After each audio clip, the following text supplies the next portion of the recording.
하나님의 은혜와 평강이 여러분과 함께하기를 원합니다. 오늘은 맥주감사절입니다.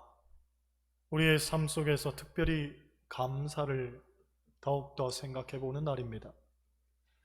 그런데 안타깝게도 감사란 말이 요즘 참 생경하게 느껴집니다. 코로나의 상황은 여상하고 삶은 여전히 녹록지 않습니다. 공교회적인 상황도 굉장히 좋지 못합니다. 교회마다 극심하게 줄어든 교인과 재정의 아우성이고, 작은 교회 목사님들은 일터로 내몰려 당장 먹고 사는 문제 앞에 매달리고 있습니다. 실로 교회 쇠퇴를 넘어 교회 종말을 예견하는 이들도 있습니다. 우리 교회도 근자에 장례와 암 수술이라는 곤혹스러운 상황들을 겪었었습니다. 이런 쉽지 않은 현실 속에서 과연 우리에게 감사란 어떤 의미로 다가오겠습니까? 하지만 우리가 맥주감사절의 유래를 알면 우리 그리스도인의 감사는 어떠해야 하는지를 비로소 알게 됩니다. 출애굽기 23장 16절을 보면 이런 말씀이 있습니다. 맥주절을 지키라. 이는 네가 수고하여 밭에 뿌린 것의 첫 열매를 거둠이니라. 말씀의 배경은 이렇습니다. 애굽에서 나온 이스라엘 백성들이 광야의 모진 시간들을 보내고 가나안에서 처음 씨를 뿌려 결실하게 됩니다. 그런데 하나님은 바로 그 첫 열매를 하나님께 바치라는 거지요. 왜냐하면 결론부터 말해서 이것은 철저하게 하나님의 은혜로 된 것임을 알라는 이야기입니다. 그런데 여러분 생각해 보세요. 가나안에서 거둔 첫 곡식입니다. 그렇다면 그 곡식을 거두기 전에 그들의 형편은 어떠했겠습니까? 아마도 너무나 힘들고 어려웠을 겁니다. 제대로 된 음식조차 한번 먹어보지를 못했을 겁니다. 우리나라도 예전에는 농경문화였습니다. 그래서 맥주절 즈음 되면 보리를 추수하게 되는데, 이 보리를 추수하기 바로 직전에는 너무나 힘들고 곤궁했습니다. 겨우내 비축했던 양식은 다 떨어지고, 그렇다고 딱히 먹을 것도 제대로 없어서 풀뿌리와 나무 껍질로 허기를 달랬는데, 이 시기를 가리켜 보릿고개라고 하죠. 이 보릿고개를 넘기는 것이 삶의 아주 중요한 문제였습니다. 묘하게도 맥주감사절은 바로 이 보릿고개가 끝날 무렵 지키게 됩니다. 먹고 사는 것이 힘들어서 배를 골다가 이제 겨우 약간의 보리를 추수했는데 그걸 하나님께 드리게 되는 겁니다. 그러니 얼마나 갈등이 되겠습니까? 과연 이것을 하나님께 드려야 하나? 아니면 내 가족이, 내 새끼들이 먹어야 하나? 부모가 되어보니 내가 못 먹고 배고른 것은 괜찮습니다. 까짓것 죽기밖에 더 하겠습니까? 그런데 내 자식이 못 먹고 배고른 것은 견디기가 정말 어렵습니다. 성경 말씀처럼 내 눈물이 상하고 내 창자가 끊어지고 내 간이 땅에 쏟아지는 것과 같은 아픔을 느낍니다. 그러니 사실 맥주감사절을 지키는 것은 굉장한 시험을 통과해야 하는 일이었습니다. 곧 배고프고 구차한 삶의 문제를 덜어내느냐, 아니면 하나님께 드림으로 말미암아 나는 여전히 그 궁색한 삶을 지속하느냐 하는 기로 앞에 서게 되는 일이었습니다. 여러분 같으면 어떻게 하시겠습니까? 과연 그러한 상황에서 감히 하나님 먼저를 자신 있게 외칠 수 있겠습니까? 어느 목사님의 고백입니다. 어릴 적 집에 맛있는 게 생기면 어머니가 항상 자기를 불러서 목사님 갖다 드리라고 했습니다. 그런데 이해가 안 되더랍니다. 먹고 남아서 목사님을 갖다 드리면 괜찮겠지만 우리도 못 먹는 것을 목사님 갖다 드리는 게 이해가 안 되는 겁니다. 게다가 그렇게 갖다 드리는 것을 아버지가 알게 되면 그날은 어머니가 매타작 당하는 날이었다고 합니다. 인연이 교회에 미쳤나? 인연이 목사하고 바람났나? 하면서 아버지가 어머니를 두들겨 팼다는 거죠. 그런데 그렇게 맞으면서도 어머니는 뭐만 생기면 목사님 갖다 주라고 자기를 불렀는데 다만 당부하기를 꼭 목사님께 기도받고 오너라 하고 말씀하셨다는 거죠. 훗날 생각해보니 술 먹고 투전질에 바람이나 피우는 아버지 밑에서 사남매를 키우며 그 비루한 인생을 벗어날 수 있는 방법은 하나님밖에는 없었다는 거죠. 그래서 한 번이라도 내 자식이 목사님께 기도를 더 받고 그 자식이 축복된 삶을 누리게 하려고 어머니는 늘 마음을 부둥켜 안고 울면서 아들을 교회로 보냈다는 겁니다. 그렇습니다. 당장 눈앞에 보이는 것에 휘둘리지 않고 영원한 하나님 나라에 대한 소망을 두는 날이 바로 맥추절이고, 내 삶은 내 방법대로 되어지는 것이 아니라 하나님께서 내 삶을 인도하시는 것을 믿는 것이 맥추절의 정신인 겁니다. 그러므로 맥추절의 핵심은 없는 중에도 감사하고 그리 아니하실지라도 감사하는 겁니다. 성경에서 이 역설적 감사를 가장 잘 보여주는 구절이 하박국서에 나오죠. 하박국 3장 17절 18절을 보면 이렇게 말합니다. 비록 무화과 나무가 무성하지 못하며 포도나무에 열매가 없으며 감람나무에 소출이 없으며 밭에 먹을 것이 없으며 우리의 양이 없으며 외양간에 소가 없을지라도 나는 여호와로 말미암아 즐거워하며 나의 구원의 하나님으로 말미암아 기뻐하리로다. 여기 나오는 세 종류의 나무, 즉 무화과 나무, 포도나무, 감람나무는 팔레스타인 사람들이 먹고 사는 데 있어서 꼭 필요한 과실수라고 말합니다. 때문에 이러한 것에 소출이 없다는 말은 그 땅이 심히 황폐화되었다는 것이고 먹고 살기가 너무 어려웠다는 것을 의미합니다. 또 밭에 우리의 외양간에 짐승이 없다는 말은 1차적으로 사람이 먹을 양식도 부족하기 때문에 이런 짐승들을 돌볼 겨를이 없다는 말이 되기도 하지만, 더 넓은 의미에서는 정말 모든 것을 빼앗겨 버려서 살아가는 것 자체가 고통스러운 일이었고 도무지 희망이 없었다는 것을 반증합니다. 그럼에도 불구하고 하박국 선지자는 하나님을 향한 이 구원의 소망만은 버리지 않겠다고 고백하면서 결국 우리 그리스도인들의 소망은 먹고 사는 것에 있는 게 아니라 하나님 나라에 있다는 것을 분명히 보여주고 있습니다. 그래서 로마서 14장 17절을 보면 이런 말씀이 있죠. 하나님의 나라는 먹는 것과 마시는 것이 아니요 오직 성령 안에 있는 의와 평강과 희락이라. 여러분, 인간의 의식주 개념에서 보면 먹는 것과 마시는 것은 절대적으로 사람에게 필요한 일입니다. 그런데 하나님 나라는 그것에 구애를 받지 않을 뿐만 아니라 그것을 뛰어넘어서서 있다는 거예요. 때문에 예수님께서도 광야에서 마귀에게 시험을 받을 때 너무나 굶주리고 배가 고프셨겠지만 돌로 떡을 만들어 보라는 질문에 사람이 떡으로만 사는 것이 아니요 하나님의 말씀으로 산다고 이야기하셨습니다. 아모스서를 보면 이런 말씀이 있습니다. 주 여호와의 말씀이니라 보라 날이 이를지라 내가 기근을 땅에 보내리니 양식이 없어 주림이 아니요 물이 없어 가람이 아니요 여호와의 말씀을 듣지 못한 기갈이라. 여러분, 사람이 당하는 기갈, 즉 고통과 고난의 문제는 결국 말씀이 없기 때문에 빚어진 것이고, 사람은 먹고 마시는 것으로 인생이 해결되는 게 아니라 말씀을 들어야 한다는 거죠. 그러므로 이 말씀이라는 관점에서 보면 우리 그리스도인들은 상황에 휘둘리거나 얽매이는 사람이 되면 안 됩니다. 오히려 우리는 본질적 감사를 갖고 살아야 됩니다. 곧 하나님께서 우리의 삶을 구원하여 주신다는 이 가장 원천적 감사가 우리에게는 있어야 한다는 말입니다. 어떤 목사님의 책을 보니 이런 얘기가 있습니다. 교인 가운데 어느 남자 집사님이 있는데 주일날 교회에 나오면 항상 시무룩하게 앉아서 찬송을 불러도 찬송도 안 부르고 설교를 들어도 반응이 없고 박수도 한번 치지를 않고 아멘도 안 하고 기쁜 표정 한번 짓지를 않고 늘 퉁명스러웠다는 거죠. 그래서 저분은 감정이 없는 사람이구나 하고 생각을 했습니다.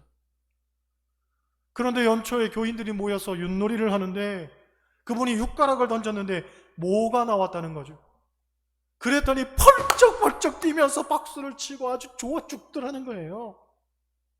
그 모습 보면서 목사님 생각하기를, 저분에게는 하나님의 말씀이 윷놀이 뭐만도 못하는구나 하고 생각했다는 거죠. 여러분, 우리는 구원의 기쁨을 얼마나 누리며 얼마나 하나님께 감사하고 사십니까? 신학자 보네포는 말하기를 인생은 고마움을 통해서 풍성해진다 하고 말했습니다. 똑같은 상황 속에서도 감사하는 사람의 삶이 더욱 풍성하다는 거죠. 예를 들어 장미를 보면서 어떤 사람은 꽃나무에 왜 이렇게 가시가 많나 하고 생각하는 반면에 어떤 사람은 가시나무에도 이렇게 아름다운 꽃이 피는구나 하고 생각한다는 겁니다.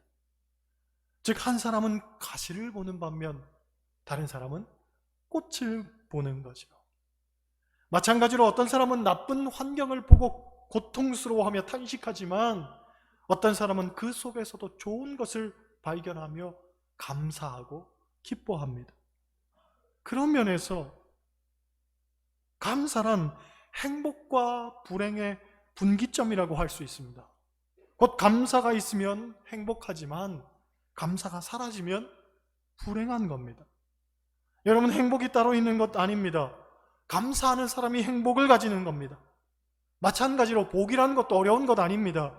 감사하는 그 순간이 복인 겁니다. 많이 소유하고도 불평하고 불안해하면 그 사람은 불행한 거죠. 반면 가진 것이 없어도 감사하면 그 인생은 행복한 겁니다. 여러분, 감사하시길 바랍니다. 그리스도인의 가장 주요한 특징 가운데 하나는 감사입니다. 그 사람의 삶이 감사가 넘치냐 아니냐에 따라서 그 사람이 진짜 그리스도인이냐 아니냐를 판가름한다고 해도 과언이 아닙니다. 여러분, 우리가 참된 그리스도인이라면 마땅히 감사하는 자가 되어야 할 줄 믿습니다. 왜냐하면 우리는 하나님께로부터 받은 은혜가 말할 수 없이 크기 때문입니다. 미국의 부흥운동가였던 토레이 박사의 책을 보면 이런 이야기가 있습니다. 미국의 에반스톤 해안에서 폭풍 후에 배가 난파가 되었습니다. 그때 에드워드 스펜서라는 학생이 침몰해 가는 배에서 17명을 구조합니다. 그는 사력을 다해서 사람들을 구조했습니다. 그리고 나중에 구급차에 실려가면서도 제가 최선을 다했나요? 제가 최선을 다했나요? 하면서 한 사람이라도 더 구하지 못한 것을 안타까워했습니다. 나중 토레이 박사가 한 강연에서 그 이야기를 했더니 누군가 손을 들고 그때 그 학생이 여기 앉아 있다고 이야기하는 겁니다. 사람들이 환호하며 박수를 치자 토레이 박사가 그 사람을 불러서 강단에 세웠습니다. 정말 대단한 일을 하셨습니다. 어떻게 그 폭풍우 속에서 17명이나 되는 생명을 구할 수 있었나요? 당시 특별히 기억에 남는 일이 있으신가요? 물었더니 이분이 하는 말이 한 가지 기억에 남는 것이 있다는 거예요. 제가 정말 목숨 걸고 17명을 구했는데 아직까지 그중 한 사람도 저에게 감사하다고 말한 사람이 없네요 하더라는 거죠. 나는 목숨 걸고 그 생명을 구했는데 아무도 내게 감사하다는 말을 안 하더라는 거예요. 여러분, 하나님이 우리에게 베풀어 주신 은혜는 독생자 예수 그리스도를 십자가에 내어 주신 것으로 대표할 수 있습니다. 우리는 예수 그리스도께서 십자가에 못 박혀 죽으심으로 말미암아 사망에서부터 건져 생명으로 나아갈 수 있게 되었습니다. 이보다 더 큰 은혜는 없고 이보다 더 감사한 일도 없습니다. 우리의 삶에 벌어지는 수많은 난제들도 그리고 고통들도 이 은혜에 대한 감사를 절대로 가릴 수 없죠. 그렇다면 우리는 매양의 삶 속에서 또한 매 순간 감사하며 사는 것이 마땅합니다. 아무리 삶이 비루하고 어렵다 할지라도 이 근원적 감사 앞에서 그것들은 아무것도 아닌 겁니다. 우리는 마땅히 감사하며 살아야 하는 것입니다. 여러분, 우리 인생은 항상 세 가지의 감사로 점철됩니다. 첫째, 에베네셀에 감사합니다. 에베네셀은 도움의 돌이라는 뜻으로 사무엘이 미스바와 센 사이에 세운 기념비의 이름입니다. 하나님께서 여기까지 우리를 도우셨다 하는 뜻이죠. 곧 과거적 감사입니다. 여러분, 우리의 인생을 돌아보면 여기까지 올 수 있었던 것은 다 하나님의 은혜입니다. 하나님이 여러분을 그렇게 빚으셨기에 오늘 그 자리에 우리가 앉아 있는 겁니다. 물론 어떤 분은 과거의 기억들이 그리 좋지만은 않을 수도 있습니다. 하지만 그 과거들이 어우러져서 여러분의 인생을 만든 것만큼은 분명합니다. 나는 원치 않아도 하나님이 보실 때에는 필요했기 때문에 그 인생의 길들 가운데 고난도 놓으시고 고통도 놓으시고 그 길을 우리가 찬찬히 걸어온 거죠. 때론 건강하지 않았기에 우리가 하나님 앞으로 오게 된 겁니다.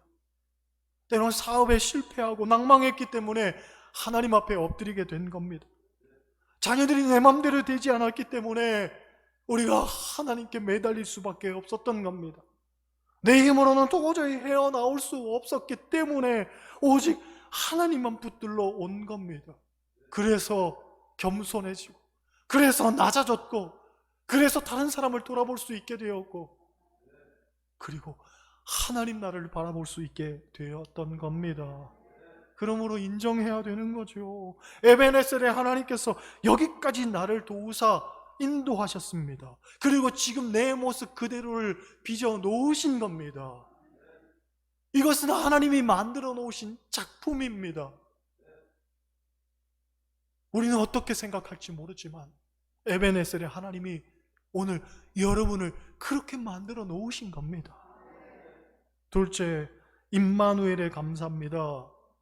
임마누엘은 하나님이 우리와 함께 하신다는 뜻이죠.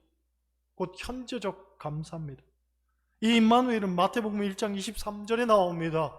보라, 처녀가 잉태하여 아들을 낳을 것이요 그의 이름을 임마누엘이라 하리라 하셨으니 이를 번역한즉 하나님이 우리와 함께 계시다 함이라.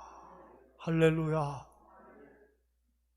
그런데 처녀가 잉태하여 아들을 낳는다? 여러분 생각해 보세요. 이게 상식적으로 말이 됩니까? 게다가 남편은 어떻게 이해시킬 것이며 성경시대에 가늠한 여인은 돌로 쳐 죽이라고 했는데 이 사생결단의 문제를 어떻게 받아들여야 한단 말입니까?